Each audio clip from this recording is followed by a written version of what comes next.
嘿，你们好吗？如果你爱逛宜家，那你一定吃过宜家的瑞典肉丸。在这非常时期，宜家公布了自己这个经典肉丸子的配方。我根据宜家的配方稍微调整了一下，做出来的肉丸非常美味，大家来试试吧。所有的原料用量和做法我会放到视频的描述栏。在原料拍照时忘记放洋葱了，它有点难过。所以我们第一步呢，就是切洋葱、炒洋葱。我也流了不少眼泪。我们先用20克黄油，把我们切好的半个洋葱碎来炒成金黄色。在你看不到的地方，我也在煮土豆，土豆切块煮软。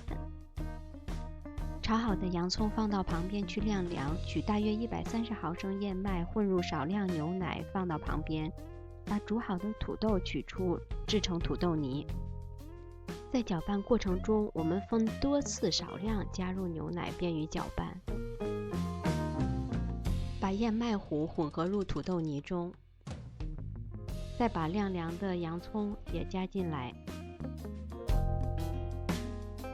搅拌均匀，放到旁边待用。我们来处理肉碎，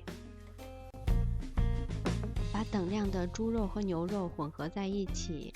第一步，先加1半的盐，盐可以使肉变得有粘性。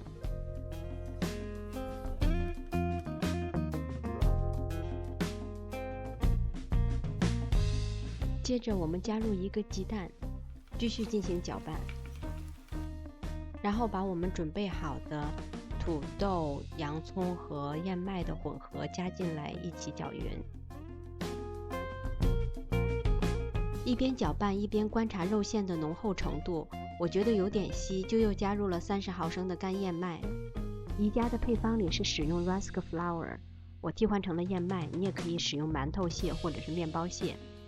加入白胡椒粉，再加入一些混合香料，没有也可以不放。最后加入剩余的盐。肉馅搅匀后，我们在手上沾上水或者是油，搓成丸子。宜家公布的做法是用 deep fry 的方法把丸子炸熟，我采用了2种其他的方法。第一种是把丸子在锅里先煎一下，然后再放到烤箱里去烤熟。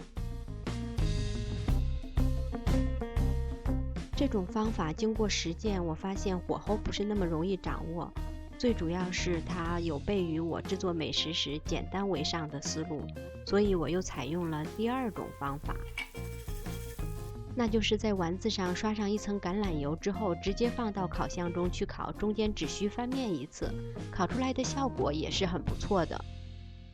我的美食测评员，也就是我娃，测试之后说都一样好吃，那我就向大家推荐第2种做法吧。谢谢大家收看，我们下次再见。